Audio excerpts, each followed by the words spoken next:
The nerfs to Construct, Quarter, and Goldshire Null have completely shaken the meta to where aggro is now dominant, and well, a lot of classes are represented right now, but you will see some familiar decks in today's top 5 video.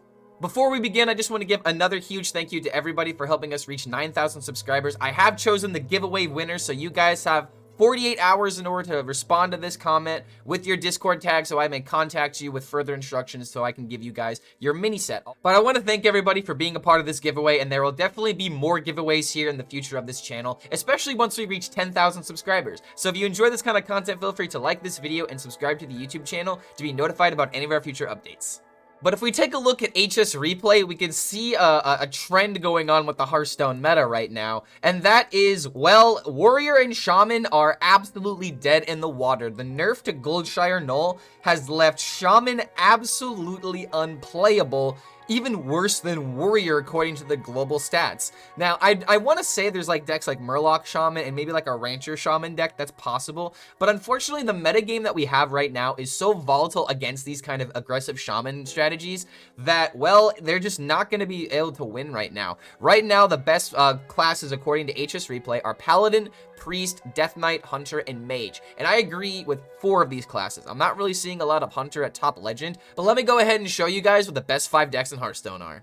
The winner of this balance patch is undoubtedly Undead Priest. It's amazing how popular this deck has become, and it's actually quite astonishing like how good the power level of this deck feels in terms of like how much damage this deck can dish out for honestly not a lot of cards, because I would say the biggest challenge of this deck, at least when you're going up against it, is to not be deceived by, you know, the minions that your opponent plays at first. Like, yes, this is a 4/3 minion, but if they happen to give it Reborn with Undying Allies, suddenly you have to make the decision, wait, am I taking 4 damage right now, or am I going to be taking 6 damage to remove this immediately? And sometimes, depending if you're playing a deck with, like, armor and whatnot, you may have to wait on killing these minions, because I'll tell you right now, Quest Druid against this deck is a painful experience being someone who loves to play Guff right now.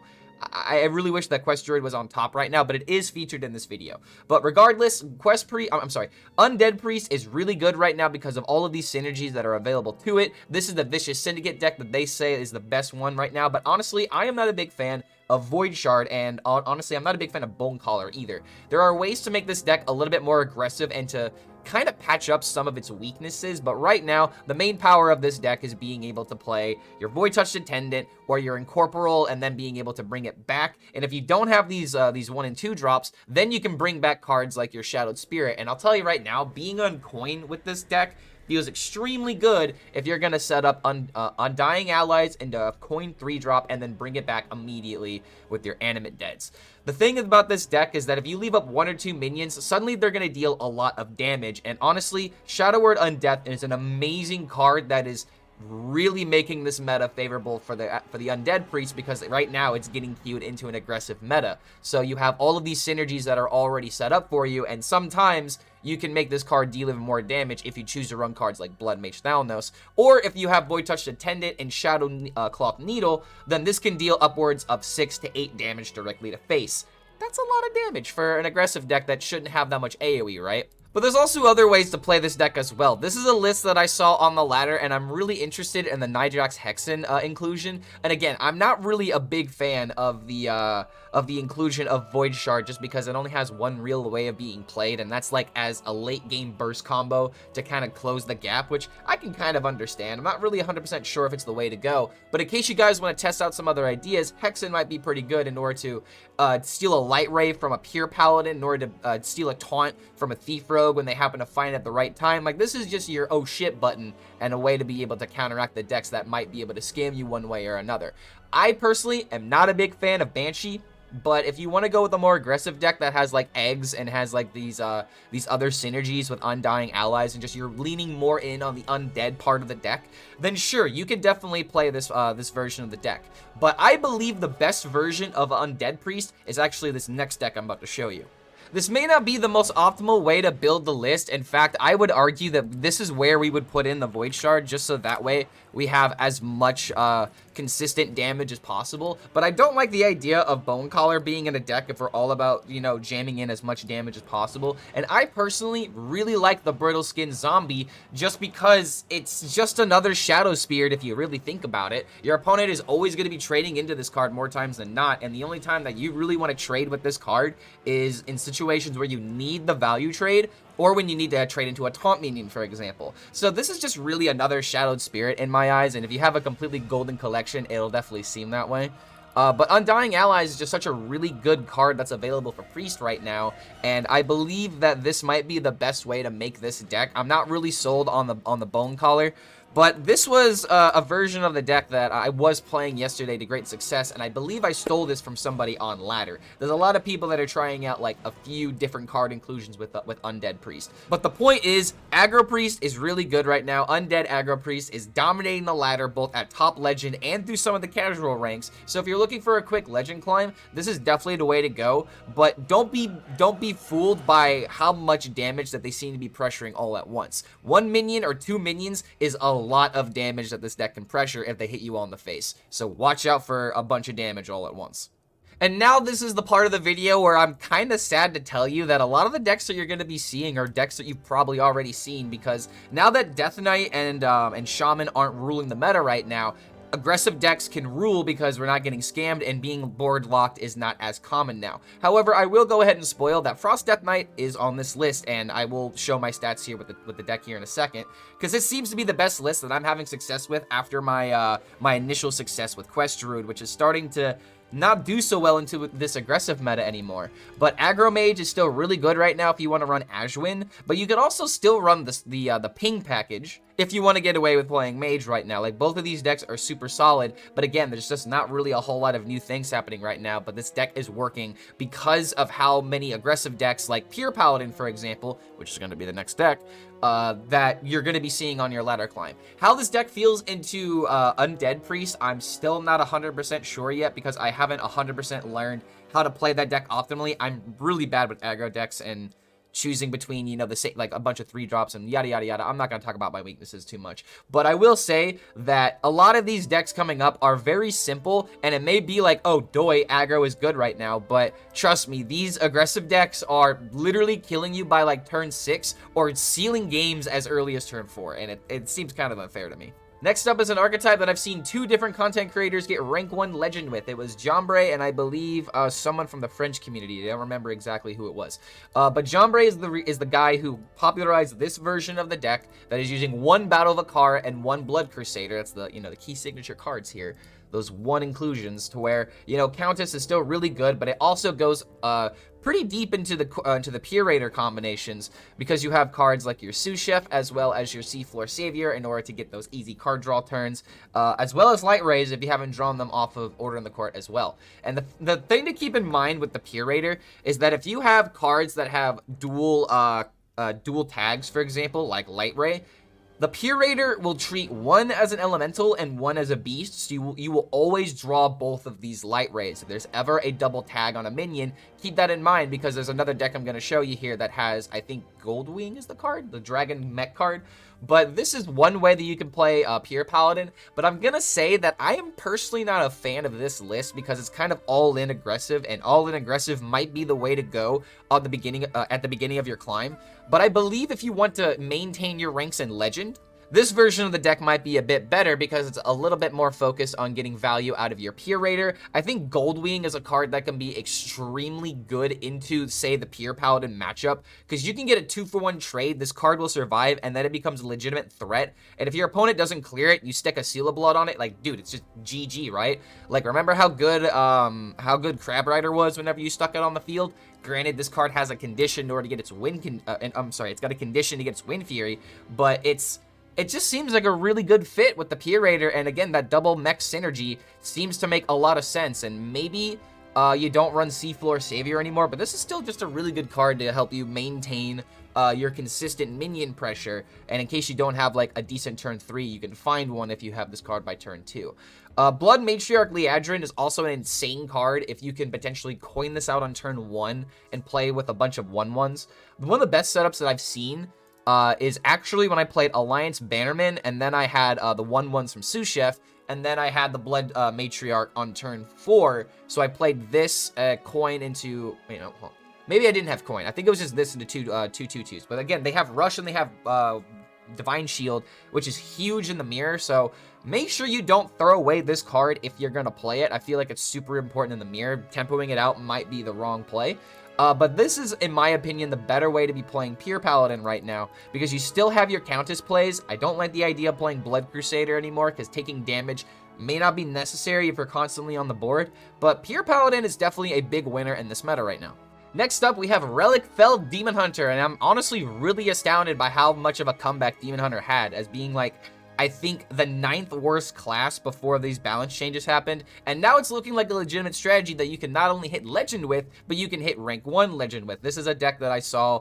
I'm going to be making a video about this deck here in the next couple of days, so I don't remember who exactly did it. I think their name was Jugo?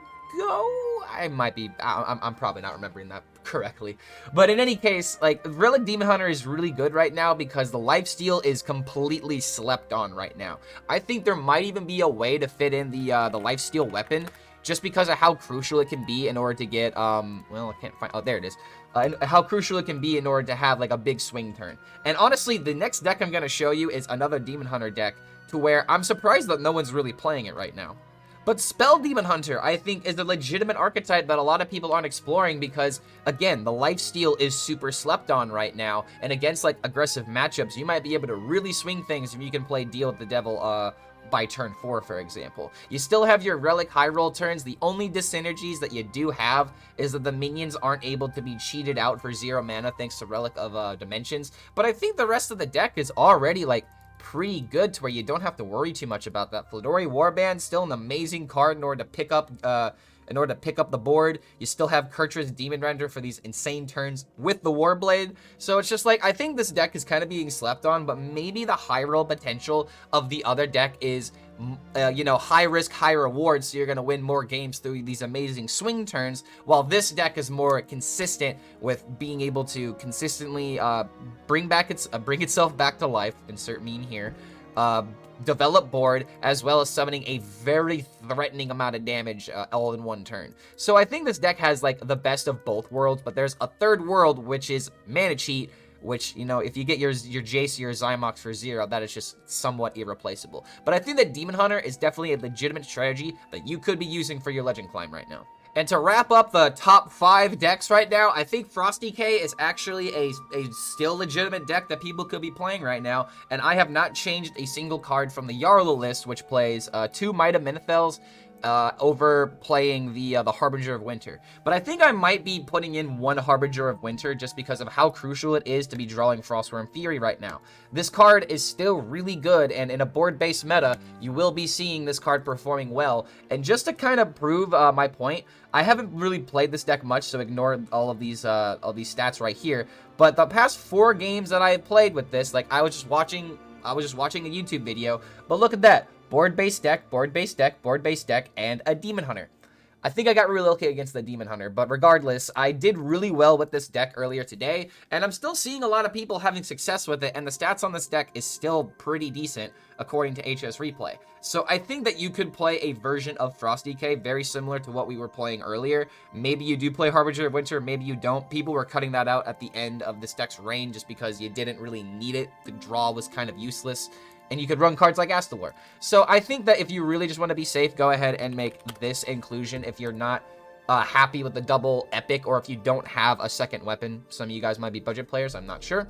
But I think that, either decision that you make, Frosty K is still an amazing deck right now because Frostworm Fury is an amazing card. There's just really no way to put it lightly. And even though Construct Quarter is at 4 mana and it is technically slower. If you coin this out on turn 3, you're not really missing anything, and you don't really care about throwing out the coin that way because you're playing the deck quote-unquote unnerfed. You still have Horn of Winter for amazing combos with this card, so I still think it's really good in this deck in particular. If they wanted to do more to this deck, I still think that Transform would have been the way to go. Maybe this doesn't beat the theme of the card, but regardless, the balance is what's important, and I actually think this card is kind of balanced right now. For the rest of this video, I'm going to show you decks that can definitely hit Legend, but unfortunately, you're going to have to think about the decks that I just showed you guys in order to perform well against the meta right now. Those decks I just showed you are going to be the most popular strategies that you have to counteract, and one way that people are trying to counteract Priest in particular is actually with Miracle Rogue. Only because you have so many ways of being able to remove their board and develop your own tempo. Gotta say, that meme never gets old. But you have plenty of ways of just, you know, summoning a big minion that they can't deal with, or summoning a Draka weapon. I died to turn 4 Draka weapon while playing Aggro Priest.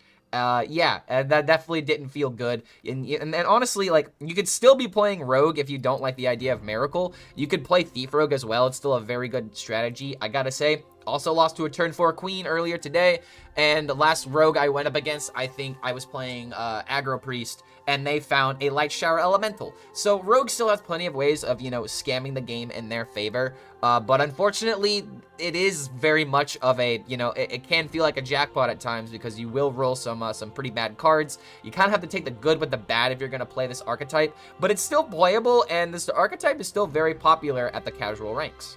If you're a big fan of the DK class, well, there's a lot of Death Knight decks that are still playable now, but I will inform you that Location does not slot its way, I'm sorry, into Unholy DK anymore. We have gone back to the original Otsu list, where I don't think, I mean, I guess the only change you could really make is if you really wanted to, you could sub out a Famished Fool for Sylvanas. If I can find the card, where is she? Where's the Queen? There's the Queen. Still golden deck, by the way.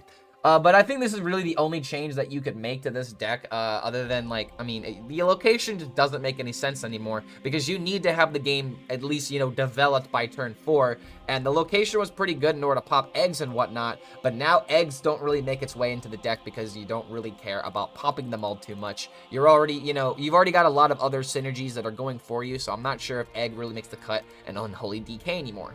But Baby Bear recently climbed the legend with this deck in particular. I think going, let's see, she doesn't have stats, but she ended up hitting rank of 425 legend with the deck. So I think that Unholy DK still has a lot of potential right now. There's not really a lot of control decks on this list, but this is the only deck that does play Renathal. And I gotta say, I want Renathal back, dude. I want Renathal back. I kind of miss the old ramp druid of days. I kind of miss just being able to play 40 HP and, like, Shaman, for example. Maybe Control Shaman could be good if we had that, you know, unnerfed or whatever, and maybe if Sire Denathrius was still playable. But I saw some people actually playing Sire Denathrius in this Renathal version of the deck, but I do not believe that card is good enough to see play in anything other than original Ramp Druid, and Ramp Druid is not good right now, unfortunately.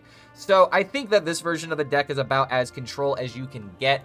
I personally don't know if I agree with one Death Strike, just because this meta is very aggressive, but the rest of this deck is actually, you know, somewhat curved to be able to deal with the aggressive meta, and with cards like Mistress of Mixtures, and now Egg is running Blood is running Egg instead of Unholy now, and that's just a really funny instance to me. And they're also still running Location, because having 4/5s with Rush feels really good with this deck when you're, you know, just waiting for a minion to come out, and you just play this on turn 4, you wait, you play a Mistress of Mixtures, you get some health back. There's a lot of ways to be able to play this deck in a tempo fashion, to where suddenly the late game and your clears are really going to hammer in those aggressive matchups. So if you like control decks, and if you really like the idea of playing Blood DK, I think I could recommend this deck, but I'm gonna go ahead and leave some caution here, because I haven't played this deck too much myself, but I have seen it at top legend, so I think this deck still has potential. I got 3 more decks for you, and one of them is still gonna be Quest Druid, because I absolutely love this deck. I don't want this deck to go away. However, I will admit that it's no longer in my top 5, because Aggro matchups are really a pain for this deck, and we might actually have to go back to the spammy Arcanist build. So I might, you know, try to hit the drawing board with Quest Druid in a different way, because I did see someone who just completely dropped the quest and went back to like Murloc, Tiny Fin, and composting with spammy Arcanist combos. So maybe there's a different way to get away with Astalor Druid in particular, but I do still believe that Quest Druid is a deck that you can climb with. But in this very aggressive meta, you're really gonna have to play this deck without any mistakes. And maybe one way that you can play it is by using Coroner in order to stop like a 5/5 from hitting you in the face, or like a big minion that like a rogue makes or something. Like, this card has actually come in clutch a couple of times, although I have not played a lot of games with it. And the last time I played this deck, I got patchworked by a Blood DK. So you do have your weaknesses while playing this deck, but this is still what I believe to be one of the most fun decks that you can play right now. And honestly, I love the Guff quest. I love Lost in the Park. It's such a good, well-balanced, well-designed quest, and if they're gonna visit quest lines in the future, I hope they make more cards similar to this one, and less cards like the Hunter quest. Imp Warlock is still playable. I'm not gonna talk about Imp Warlock, but its stats at top legend are impressive enough to where I had to put it on this list. And the last deck that I'll recommend is Control Priest, because there's actually one player in particular that has been able to make Control Priest pretty decent. His name is Tic Tac, and he ended up hitting top 100 legend with his version of this deck. So Control Priest, I'm not really sure if it's the way to go, in all honesty. I'm not really sure if that screenshot found its way, but in case it didn't, I'll go ahead and edit it onto the video. But yeah, Control Priest seems like a way to deal with aggro because of all of the, you know, the life gain. Like, again, I've been saying that lifesteal has been completely undervalued throughout this entire meta because everyone is focusing on killing people by turn 6. But I'll tell you right now, if you play Undying Allies with Undying Disciple, how do you lose the aggro matchup? I guess I was, wait, is Renathal in this deck? Okay, I guess I lied to you guys. Renathal is in this deck, so there are 2 Renathal control decks that have made it onto this list. Although, I'm still very sad that Renathal doesn't have more decks that he can fit into, like Shaman, for example. But, I mean, I really don't know what to say about this deck because I'm not really big into Control Priest. But I will say that this deck has everything that you need in order to beat every single deck possible. You got a combo deck that's worrying you, you got Plague Spreader. You got a deck that somehow cheats out a really big minion, you've got Cannibalize for healing and destruction. You could also steal it. You can clear every single board imaginable. You have Lightshower Elemental, Mita, Blackwater Behemoth, Zarella for all the healing in the world. It's just about how you're able to balance out all of these tools, and the curve of the deck is pretty scary, but at the same time, I'm not a Control Priest player, but these are the decks and the card inclusions that the Control Priest players are saying are pretty good right now. So if you're someone who, let's be honest, is the villain of Hearthstone, you'll probably love this deck. But there you go, guys. That is 17 playable decks to where you could easily hit Legend with, I believe, any of these archetypes, except for maybe like 1 or 2 of them. But I think that, you know, this meta it's good for variety's sake, but it doesn't really feel like a variety when every single class is killing you by turn 6. Like, I would like the idea of Renathal in the meta just to spice things up a little bit, but then we have this concern about Druid being really good again. We have, you know, we had Control Shaman being really good.